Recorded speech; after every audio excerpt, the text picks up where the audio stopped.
Hi, good afternoon. I'm Kate Jordan, and I'm a volunteer for the American Red Cross in Tulsa, Oklahoma. I have the pleasure to interview my dad, who is a World War II veteran for the Veteran History Project at the Library of Congress. Today is May 11th, 2016, and we are in my dad's home that he shares with his wife, LaVon Olson Berry. Their home is in South Tulsa in the Shadow Mountain Neighborhood Addition.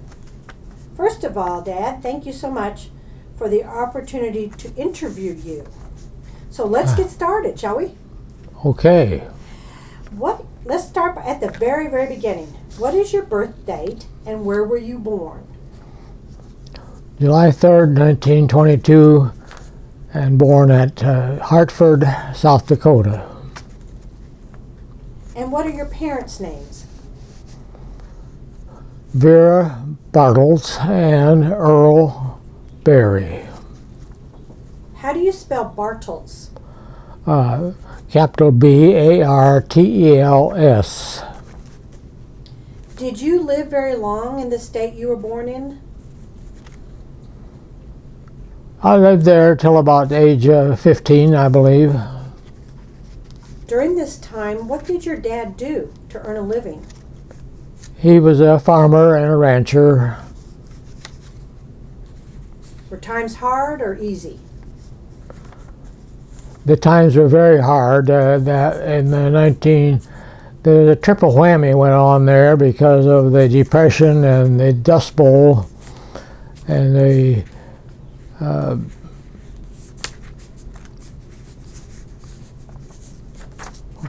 I've kind of lost my train of thought there. It's all right.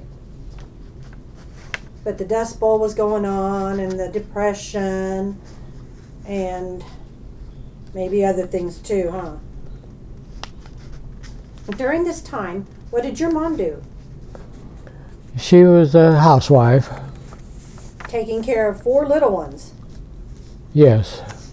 I was the oldest. Give us the name of your brothers and sisters. They were James, Shirley, and Lila Lee. And you were the oldest? Yes, I was the oldest. And Lila was the youngest? Yes. And when you were living and growing up in Hartford and thereabouts, how did you get to school? Well, we didn't grow up in. I did not grow up in Hartford. That was where I was born. But shortly after that, we moved to western South Dakota, which is a entirely different story. The state is divided into the eastern half, which is more highly populated and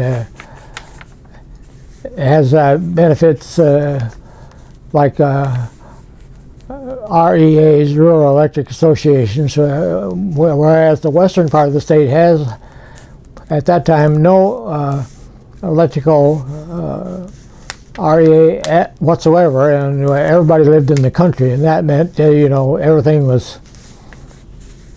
had to be done by windmills, and when the wind blows, otherwise you didn't have any power at all. Well, that presented challenges for sure. How did you get to school?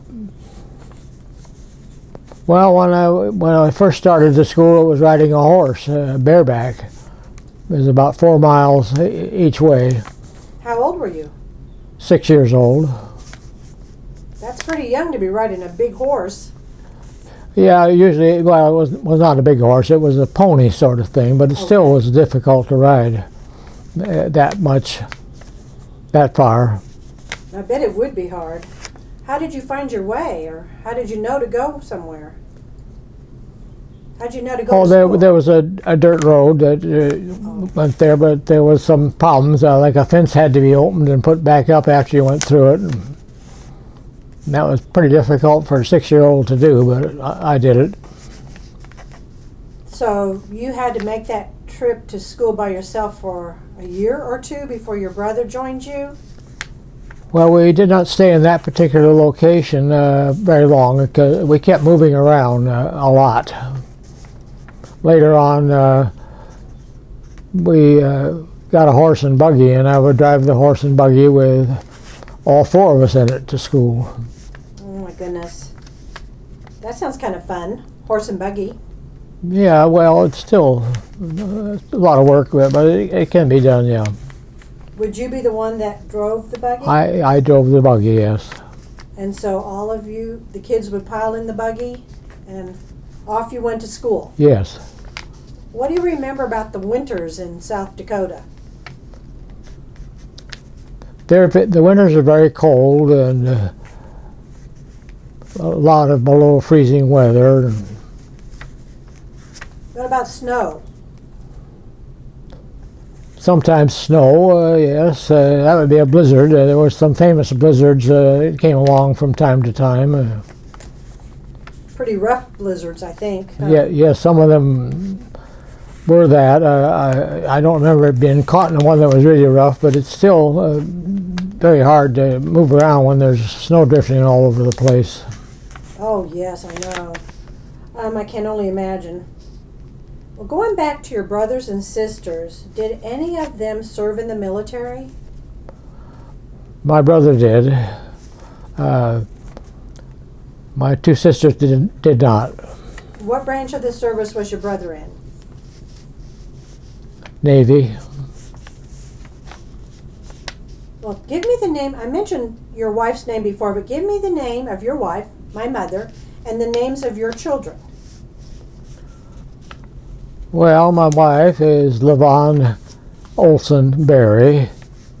And your And, children? and we have three children. Kathleen, which is yourself, and Karen, and Kevin. Very, very good. And you primarily raised your kids in Denver, or suburbs of Denver. Yes, That's where we grew up, yes. right? After, the first years, as you may remember, were in Rifle, Colorado. You in the both mountains. in the mountains. You and Karen were both born in Glenwood Springs. Kevin was born in Denver.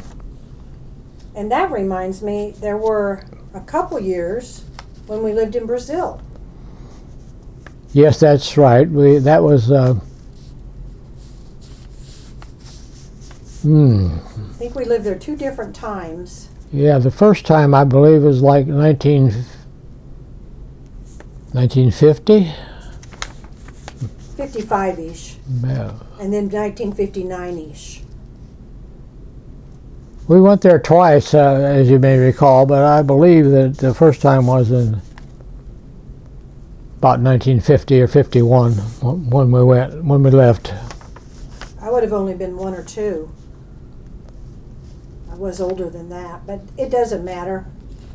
Remember, I was about 5 or 6 the first time, and then 9 the second time, or 6 or 7 and 9. Yeah. That's my recollection. Yeah. I know it's hard for you to get all the dates right, because as we get older, it kind of fades from us, doesn't it? Well, it does, and we made 2 different trips to Brazil too. So you've been there twice. I do. I remember that. I remember us taking a ship down there. Was that the first time? The first time we went down by ship, yeah. Yeah, that was pretty cool. Second time, I believe you went down by airplane. I remember the airplane trip down or back, we had to stop in Cuba. Yeah, That was interesting, yeah. because we had to get off the plane and walk between armed guards or something. It was very strange. But Yeah, it always stuck with me. I always remember the beauty of Brazil, too. yeah, It was beautiful. right.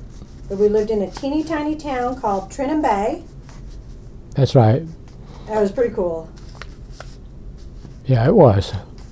And you were working on a oil shell plant, or?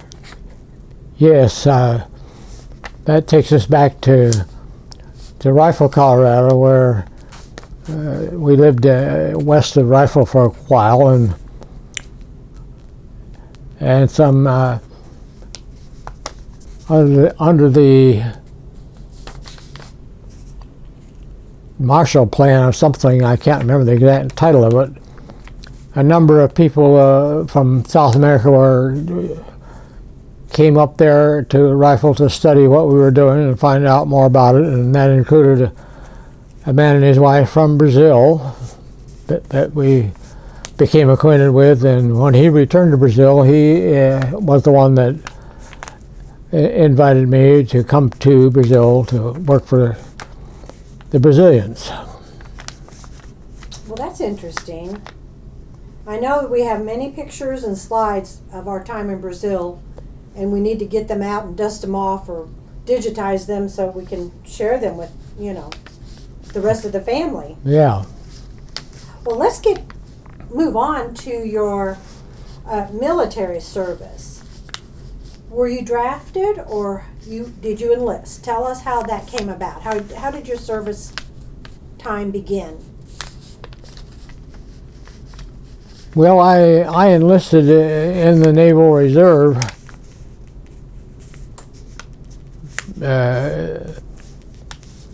rather than to wait to be drafted. I decided to enlist in the reserve, primarily because I had never seen the ocean, and I thought serving in the Navy would be a lot more interesting to me than anything else I could think of. So you decided to be proactive and selected a branch that you thought you might enjoy rather than be drafted and get placed somewhere where you had no say in it. That's right. Well, growing up in South Dakota and Colorado, I had never seen the ocean, and I wanted very much to learn more about the ocean, and I thought that would be the way to do it, enlisted in the Navy. I think that was very smart. Tell me what was going on in your life when you did decide to enlist. What were you doing and what was going on? What happened before that? For example, Pearl Harbor happened in December 7th, 1941, and you were probably at the University of Colorado. You were 19 then. Yeah, but yes, I was. Yeah, that's right. I was at the University of Colorado at that time, and after Pearl Harbor, the Navy decided to call up the people that were on reserve, like me. And luckily, I was called right back to the University of Colorado, studying to get the same degree that I was studying before. So that was a great blessing for me. In fact, instead of working hard to pay my tuition, I now was able to just enjoy life and have my tuition fully paid, and didn't have to work to get any more money at all. Because that was one of the benefits you got from being in the reserve. Yes. So you must have applied to be in the reserves before Pearl Harbor, maybe. I believe I did, but the exact date probably was. Don't quite remember. Can't remember exactly. Yeah. Well, that would be quite understandable. So you decided to enlist in the Navy, and then you got sent back to school to finish your degree. Yes. And then what happened? I was then sent to the Midshipman School, Columbia University Midshipman School in New York City. And that date of that would have been February 1944.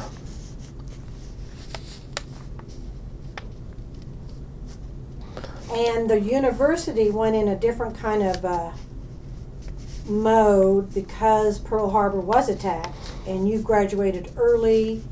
Go into a little bit of that. Yeah, normally I believe I would have graduated like in June of 1944, but since the university went on to a year-round 24/7 basis, I graduated early. In fact, I looked it up on my diploma today, and I graduated in February 21st, 1944. Very interesting. Very interesting. Instead of later on in June, and then That midshipman school lasted 90 days. They called us 90 Days Wonders, you know, and that was why.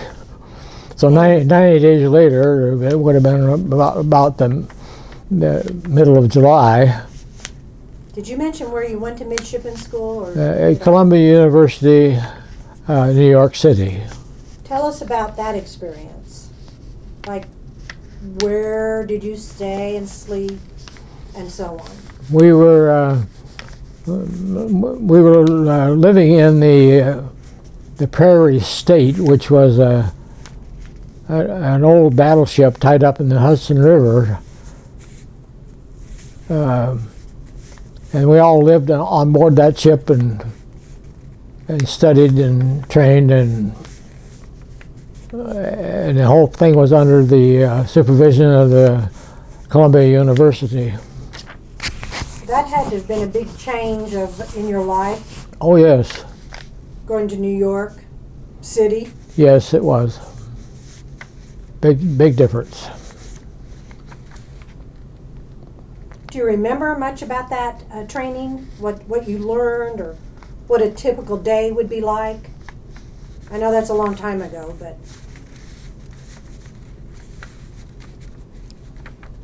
Well, it's like anything else. If you're in the military, you're all you live together. Probably 800-900 of us, maybe there, or 1,000 or more, maybe on that ship, the battleship. You know, the bunks were double decked and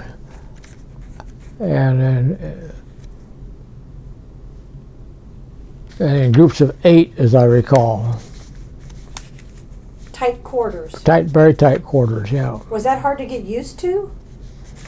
No, not really. But we were all very young, so it didn't matter much. Do you remember what it was like to? Did you have to do like training exercises, physical training exercises, marching? We did some marching, but that was about it. Physical training, wasn't enough room to do that on the ship at all, so we basically did none of that. How did you get to where you were trained? Where did you go? Were you trained on the ship, or did you just sleep on the ship? Oh, we did everything on the ship, yeah. Oh, okay, everything on the ship. So you learned the operation of a ship on the ship. Well, it was not a ship. It was an old battleship that had been converted into a midshipman school, and that was what it was. So you had like hands-on training maybe on the battleship, which was converted. It was a very old battleship, and it was no longer, in any way in commission anymore. It was anchored in the Hudson River, and that was it. It was docked in the Hudson River. Mm-hmm. Very interesting. I just thought of something that I wanted to go back to about your childhood. Now that it's popped into my mind before we move on to finish up your training, and that is, tell us about the time your dad, there was a storm and coming, and your mom took you and your sisters to a neighbor's house because it was closest. Tell me what happened. Yes, that was in western South Dakota again, and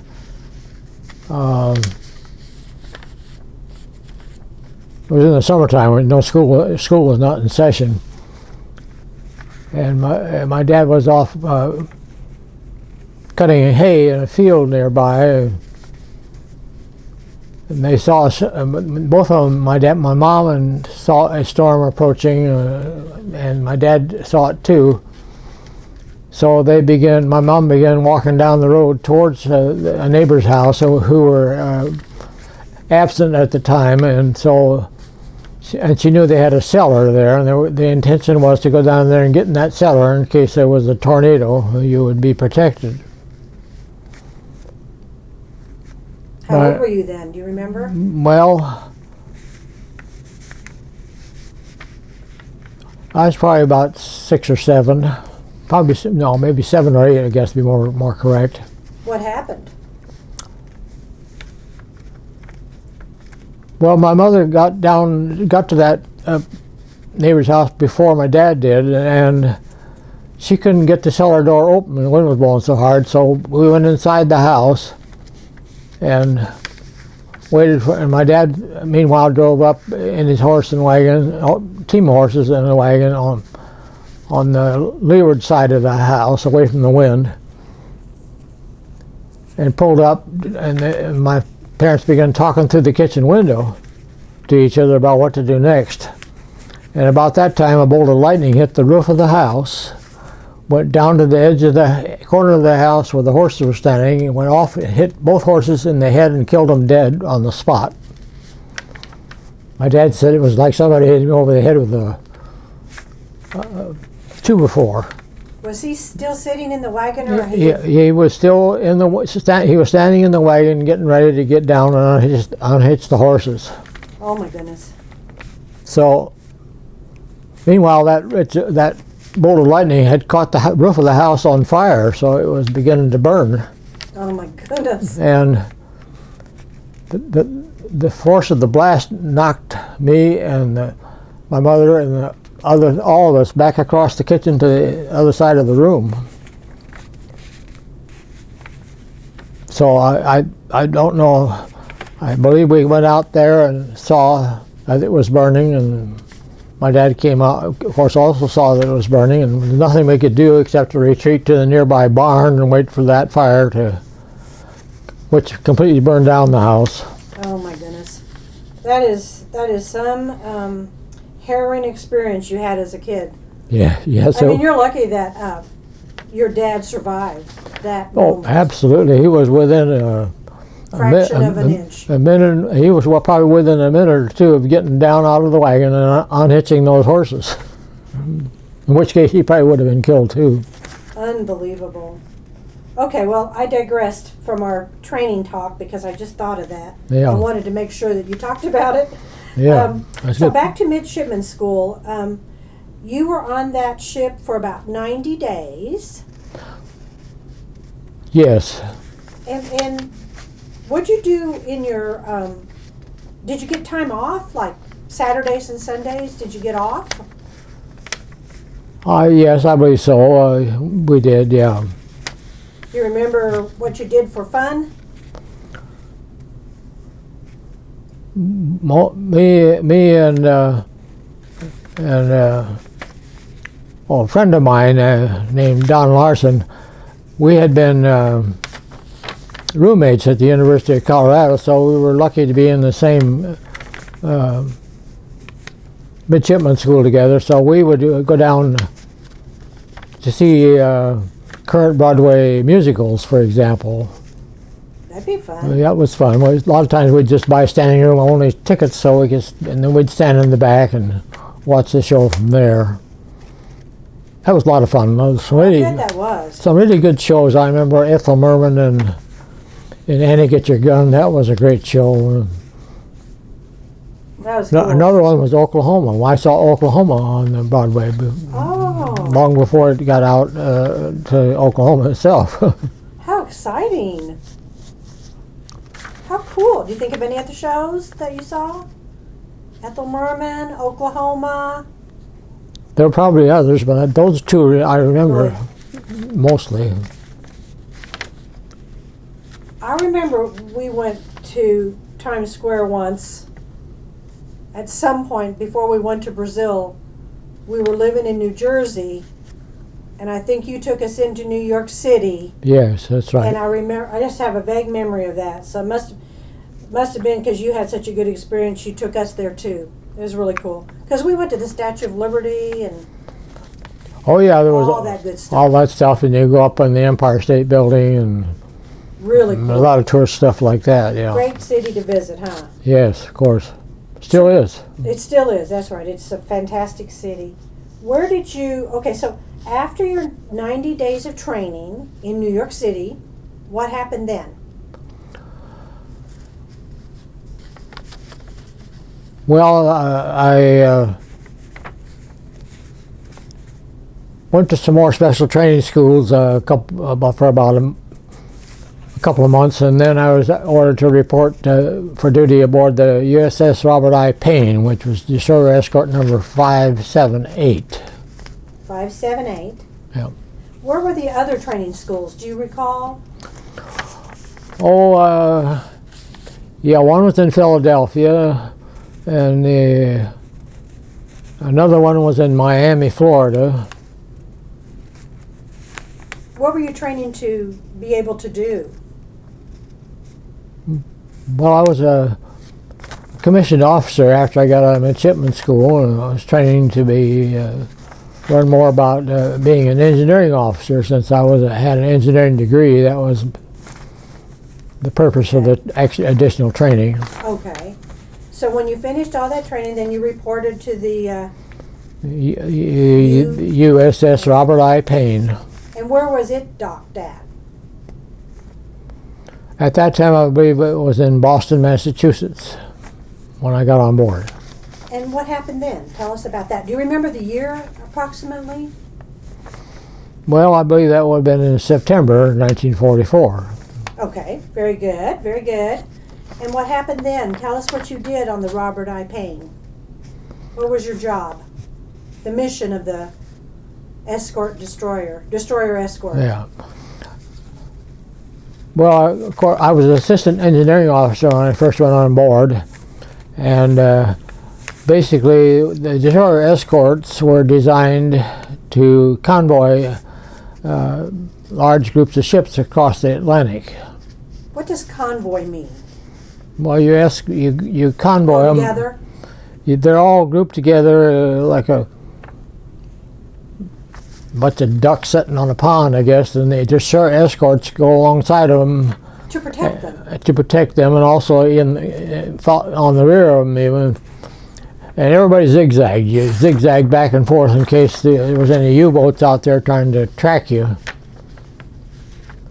So you would escort in a convoy from the U.S. to where? Were there different places? Give us an idea. Well, I think we usually went to European ports. Okay. Did any stand out to you? Do you recall?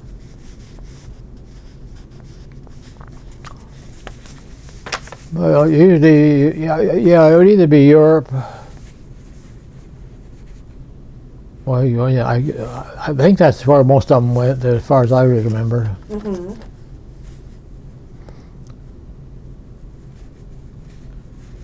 I can't remember whether we brought any back or not. The other way. Well, I don't remember doing that, but it's possible. We had to get back to the States somehow. Mm-hmm. Or you probably convoyed back ships too. Yeah, we probably did. Probably for efficiency. Yeah. Well, what would an engineer do on a ship?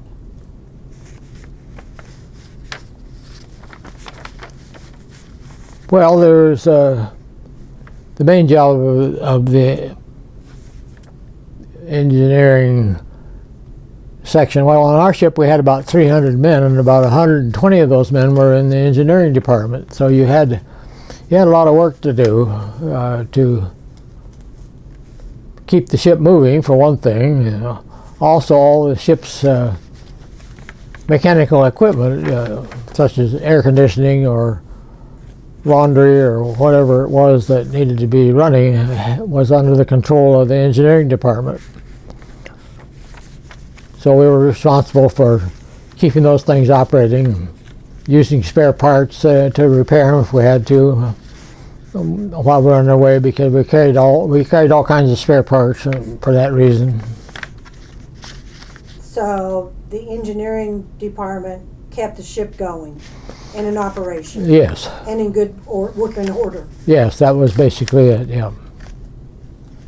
Were you kept busy? Do you remember? Oh yes, it was. It kept you busy. Yeah.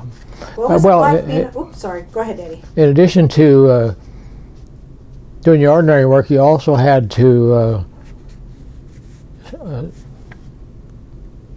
stand duty, you'd call it. You worked 8 hours shift. Sometimes it'd be in the daytime, sometimes it'd be in the nighttime. And our particular captain liked to have all his engineering officers learn how to stand watch too. So that meant that we would be on the bridge part of the time working. What did that mean, be on the bridge?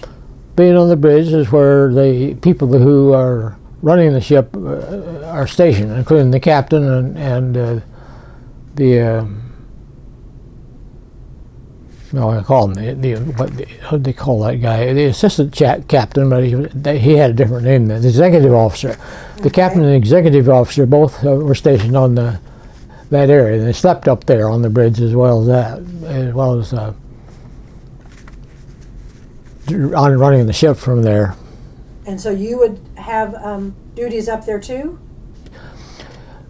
Yes, he'd like to have his engineering officers understand and be able to serve as a deck officer, as they call him, as well as serve as an engineering officer.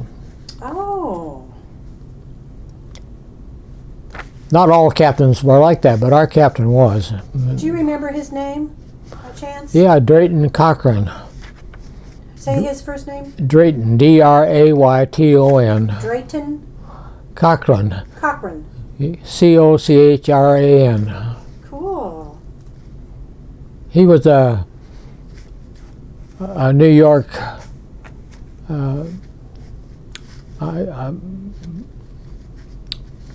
old family type of person. I call him, I was going to say blue blood or something like that. He was very well up there in the order of things in New York State. Very interesting. Did you ever keep up with what he did after your time was finished? Well, no, I didn't. I'm glad you remembered his name, though. But What other friendships or people you work with do you recall? Any other names?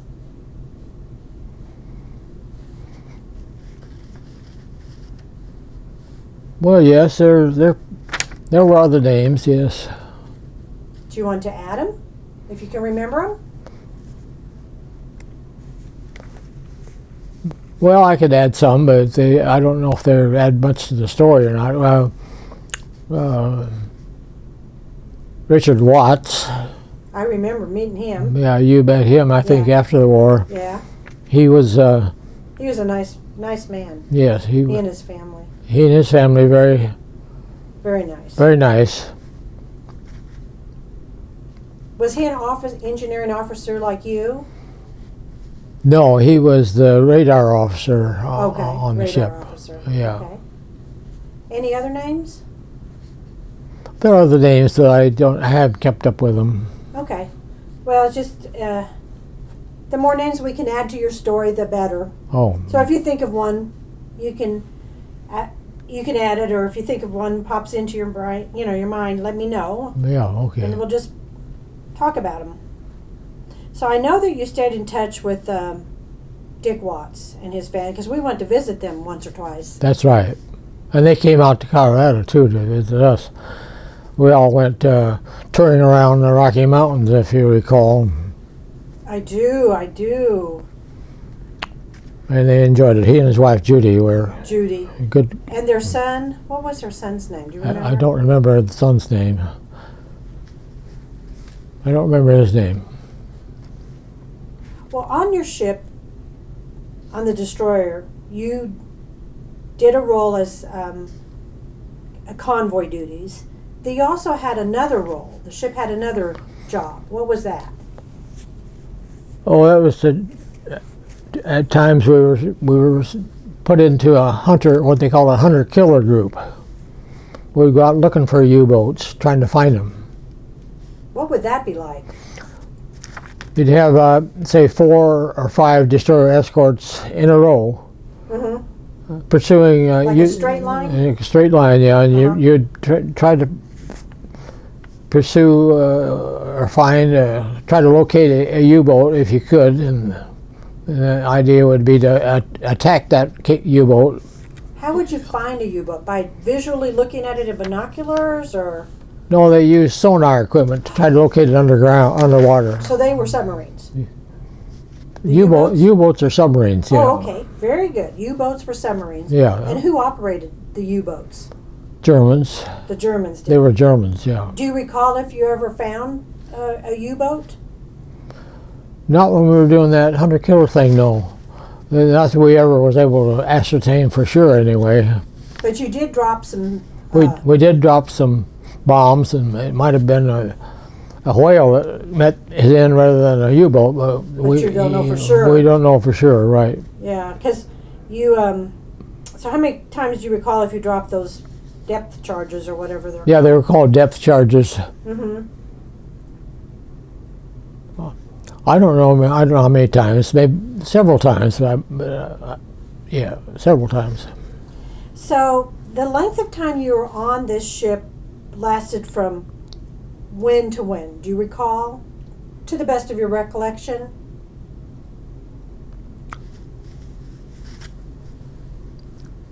Well,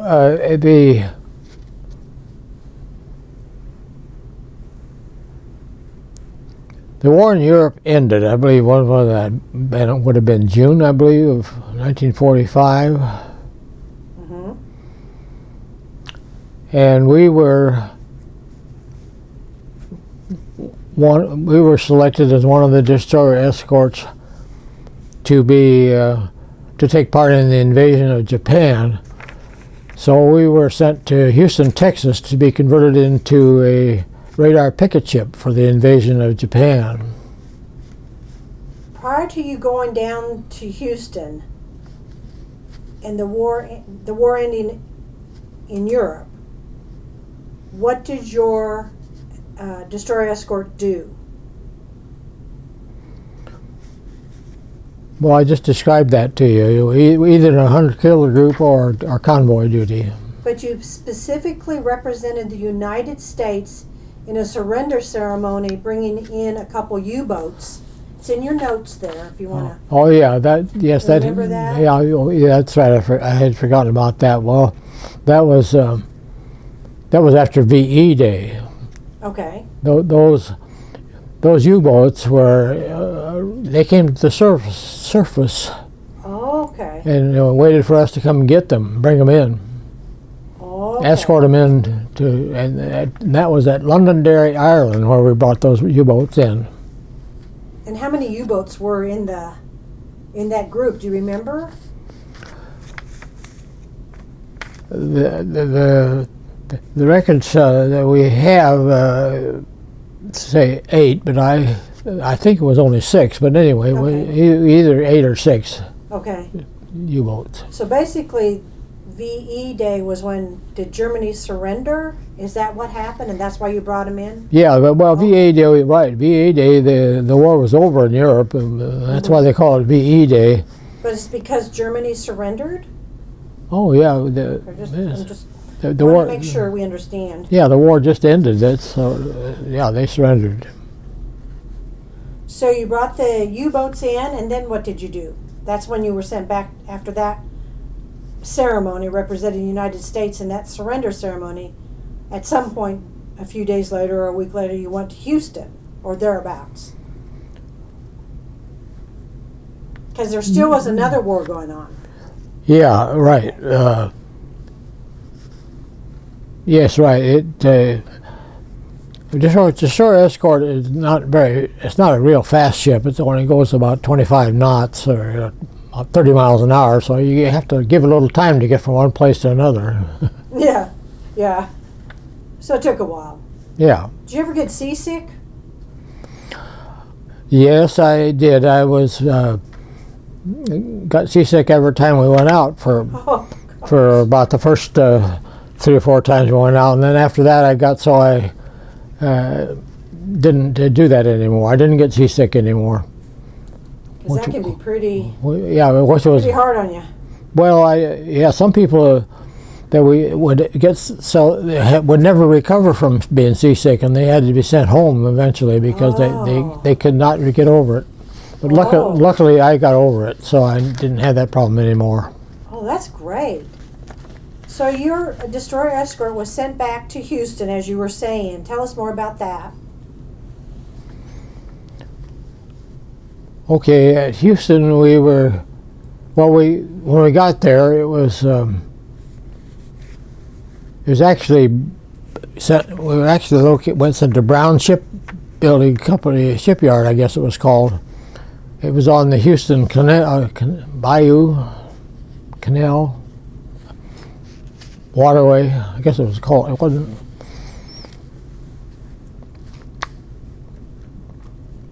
Anyway, it was not right in the city of Houston. It was probably 20 miles from downtown Houston. Mm-hmm.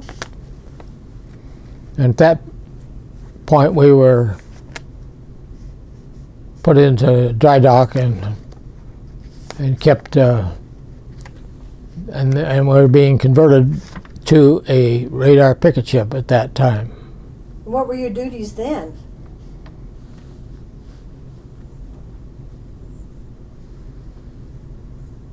Well, I was the only officer that stayed with the ship while it was all this work was being done.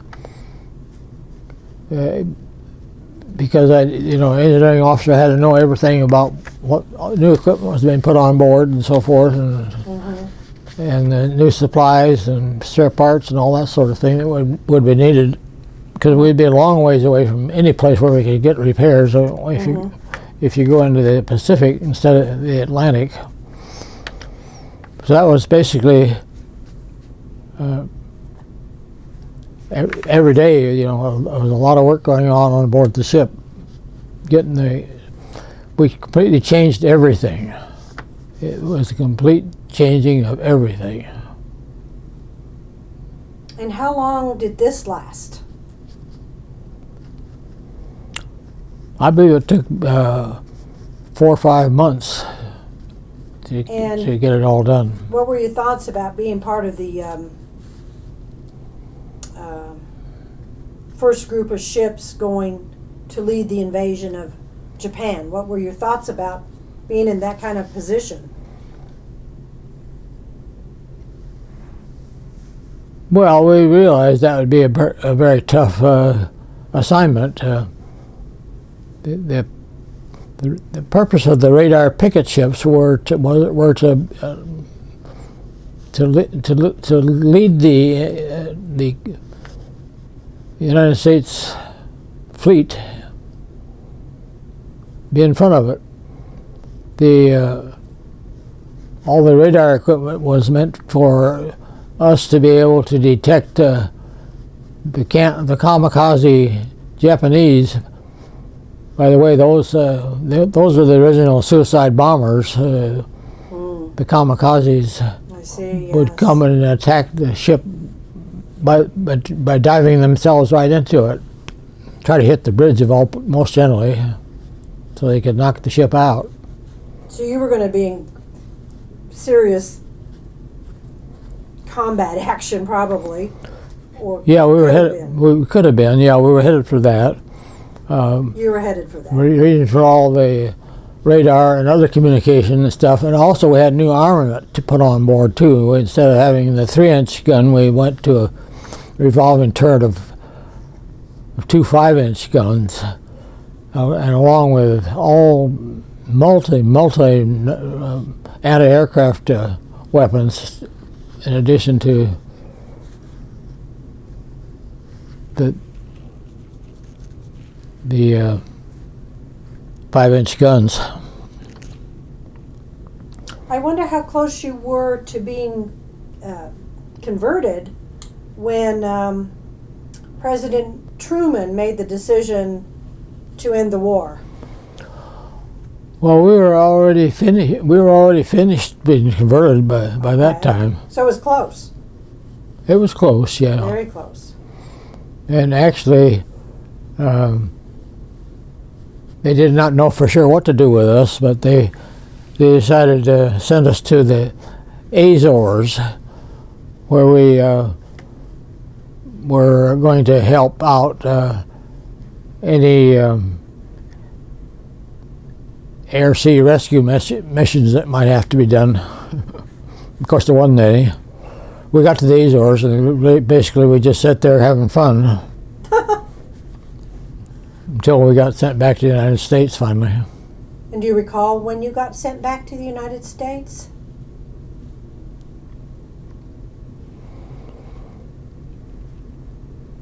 No, I don't recall for sure, but it would have been about the time that I got discharged. As soon as we got back to the States, we were.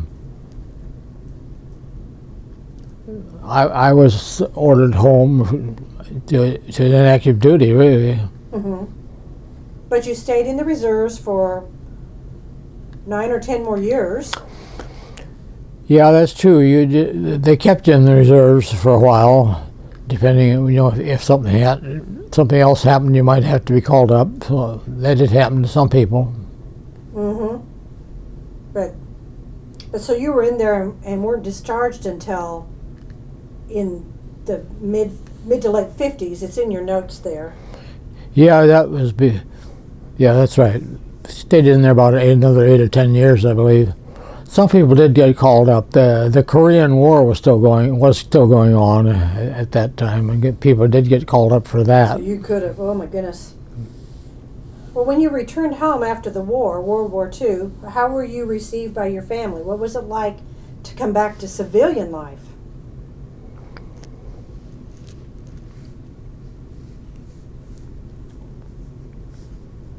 Well, at that time, I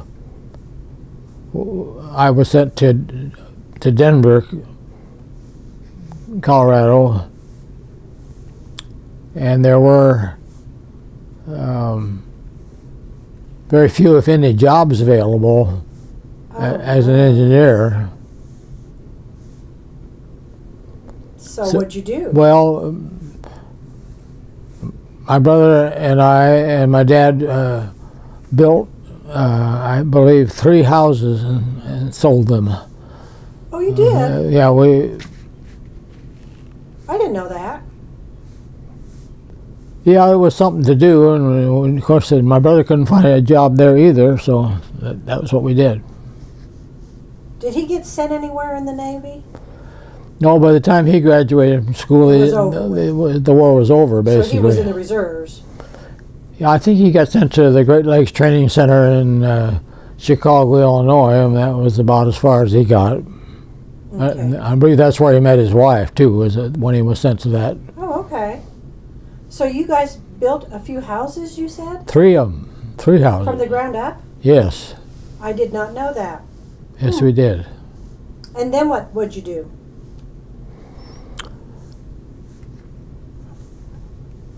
I heard about the Bureau of Mines operating an oil shale plant over in Rifle, Colorado. So I applied for a job over there and got it. Wonderful. Was it hard to adjust to civilian life? Or did it feel just wonderful to have your freedom back? Or Oh yeah, I did not like the military life, so I was glad to get out of it. you did not like it? No, I did not. Well, how has your military experience affected your life? How has it affected your life? Being in a war. Well, I suppose it affected me, but I'm not sure how. Okay. It's just part of living, I guess. You learn a lot of things. Yeah. Did you learn any life lessons from your experience in the war? I don't know I don't know how to answer that. But What would you like? Go ahead, Daddy.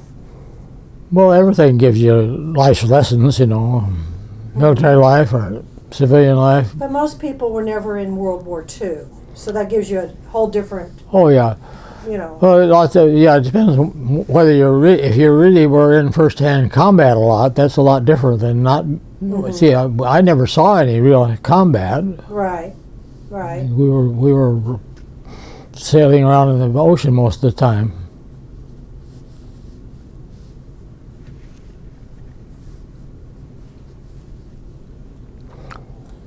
Did your service during World War II impact any feelings you have about war and the military?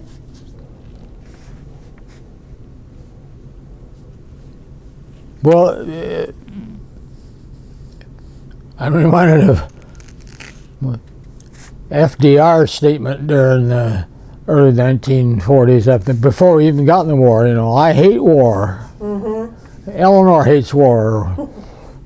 You know, and actually that's the way you should feel. Because war is the worst of all worlds as far as waste. Everything is wasted. Whatever you're doing, no matter what it is, it winds up being wasted time, wasted everything. Everything about it is... Except for you gained our freedom from the people that wanted to destroy our country. Yeah, That's not wasted. That's not wasted, but everything else is. It's you can't get anything beneficial other than that. That's the only thing. Well, securing our freedom and protecting our country is Yeah, very important. That's true. Had we not won that war, there would be no America, as we know it. Would you agree? You want to be on the winning side, yeah. If you're on the losing side, you get into you get into a whole lot different story. So, but when you're on the winning side, it's not so bad. Yeah. So even though there was waste, we did gain our freedom. Yeah. Which is huge. Oh yeah, that's right. That's what's different about the United States of America. Even today, we still have that attitude. You know, we're the winner. We are the winner, and we're going to win in the end. And I think we will too. If there is another war, we'll be the winner again if we have to, and we'll do it. Well, Daddy, what would you like to tell future generations as the last moments of our interview conclude here? What would you like to tell future generations of your great grandchildren and great great great grandchildren to come who will watch this someday? What would you like to tell them, or any future generation who will watch this in the decades to come? It's a big deal. Well, it's important to be on the winning side, like I said. It's also important to maintain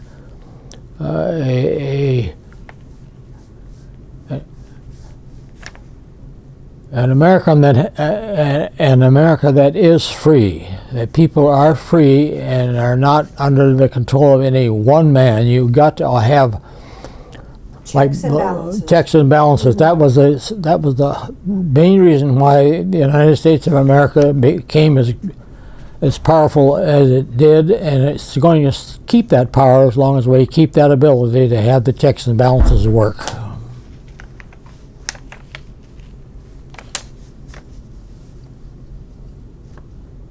Thank you, Dad, for taking the time today to be interviewed.